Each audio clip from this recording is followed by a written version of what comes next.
Selamat pagi, salam olahraga. Halo anak-anak, apa kabar semuanya? Semoga semua dalam keadaan sehat walafiat. Amin.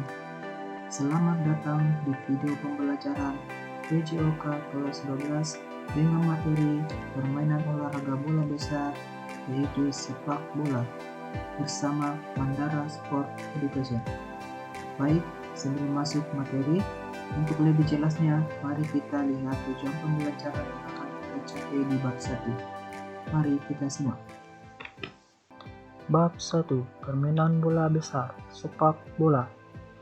Tujuan pembelajaran di bab 1 ini yang pertama, memahami hakikat permainan sepak bola, memahami hakikat formasi permain sepak bola, memahami dan perhatikan formasi 3-4-3 dan 4-4-2 dalam permainan sepak bola.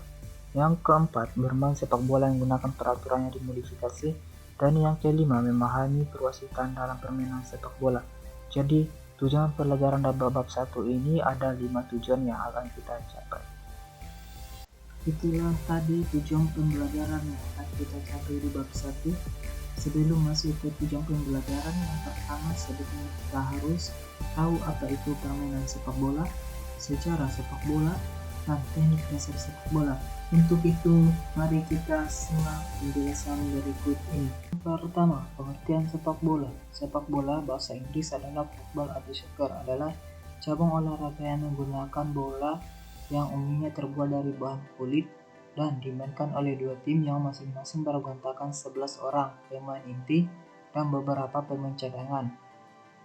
Sepak bola bertujuan untuk mencetak gol sebanyak-banyaknya dengan memasukkan bola ke gawang lawan.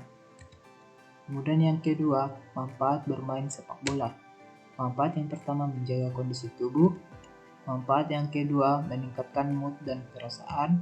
Yang ketiga, meningkatkan kerjasama. Manfaat yang keempat, meningkatkan sportivitas dan kejujuran. Dan manfaat yang kelima adalah menghasilkan uang. Kita langsung masuk di sejarah sepak bola. Sejarah sepak bola di dunia. Sepak bola mulai dimainkan pada abad kedua dan ketiga di Tiongkok. Permainan sepak bola juga sudah mulai dimainkan di Jepang dengan nama kemari. Walaupun pertama kali dikenal di Tiongkok, tapi sepak bola modern dimulai di negara Inggris.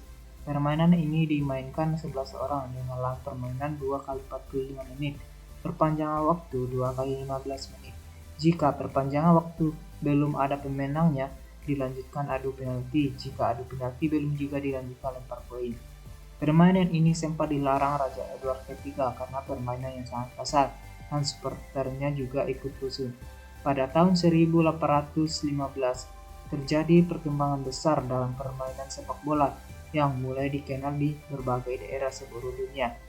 Pada tanggal 21 Mei 1904 dibentuk organisasi FIFA, Federasi Internasional Football Association di Prancis, dan berkantor di Swiss sampai sekarang. Kompetisi resmi pertama kali diselenggarakan di Inggris dengan nama FA Cup yang sekarang masih ada di setiap tahun. Kompetisi internasional antar negara disebut dengan Piala Dunia yang dimulai pada tahun 1930 di Uruguay. Kemudian kita langsung ke sejarah di Indonesia. Sejarah sepak bola di Indonesia dimulai ketika masih dijajah oleh Belanda.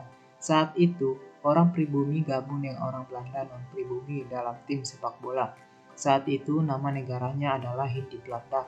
Saat itu juga Hindia Belanda berhasil lolos ke Piala Dunia pada tahun 1938 walaupun kalah di putaran pertama oleh Hungaria.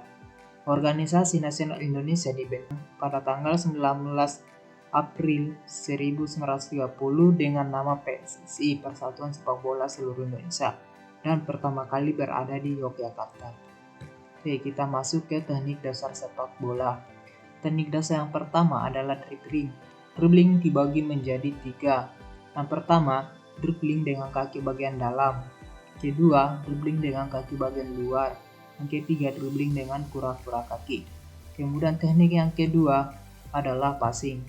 Passing adalah seni memindahkan momentum bola dari satu pemain ke pemain lain. Passing dapat dilakukan dengan dua cara, yaitu dengan kaki bagian dalam dan dengan punggung kaki. Kemudian teknik yang ketiga adalah tripping atau kontrol bola. Tripping adalah metode mengontrol bola intinya teknik menghentikan bola. Kontrol bola dapat digunakan dengan kaki, paha, dan dada. Kemudian kita masuk ke teknik yang keempat adalah heading. Heading adalah gerakan melompat dan menyundul bola untuk bertujuan yaitu memberikan umpan atau passing, mencetak gol atau shooting, dan mengamankan bola atau defense. Kelima adalah shooting. Shooting tujuan utama dalam sepak bola adalah untuk melakukan shooting ke gawang lawan dan mencetak gol. Shooting umumnya menggunakan kaki bagian kura-kura, tepatnya pada tali sepatu. Istilah posisi dalam sepak bola. 1. Menjaga gawang, keeper atau goalkeeper. Tugasnya adalah menjaga gawang. Kedua, pemain belakang atau back. Tugasnya adalah menjaga pertahanan.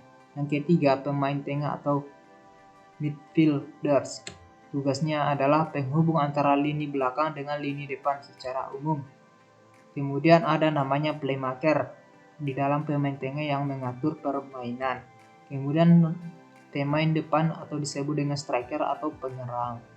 Nah, itulah istilah-istilah dalam posisi dalam permainan sepak bola. Kita lanjut di menganalisis, merencana, mengevaluasi taktik dan strategi dalam permainan sepak bola. Jadi di sini kita akan bahas apa itu strategi dan apa itu taktik. Jadi di sini saya akan menjelaskan strategi. Ya, strategi adalah siasat jangka panjang yang dilakukan sebelum, saat, dan sesudah melakukan permainan atau pertandingan seperti persiapan situasi dan kondisi tempat, peralatan dan makanan atau yang biasa non-teknis, dan sistem, pola, tipe pertahanan dan menyerang baik yang bersifat individu, grup maupun tim itu disebut dengan teknis. Setiap formasi mempunyai ciri-ciri sendiri dan menuntut kualitas atau tingkat kemampuan pemain yang berbeda. Kemudian taktik. Taktik adalah suatu siasat atau pola pikir tentang bagaimana menerapkan teknik yang telah dikuasai di dalam permainan untuk menyerang lawan secara sportif guna mencari kemenangan. Atau dengan kata lain, taktik adalah siasat yang dipakai untuk menembus pertahanan lawan secara sportif sesuai dengan kemampuan yang telah dimilikinya. Jadi di sini sudah ada gambar dua tim yang sudah membuat formasi ya, di sini ada tim merah sama tim kuning. Jadi di tim merah menggunakan formasi 4-5-1, kemudian tim kuning membentuk formasi 4-3-3. Demikian yang bisa kami bahas tentang pengertian, manfaat, sejarah, teknik dasar, dan definisi taktik dan strategi permainan sepak bola. Semoga bermanfaat. Sekian dan terima kasih. Assalamualaikum warahmatullahi wabarakatuh.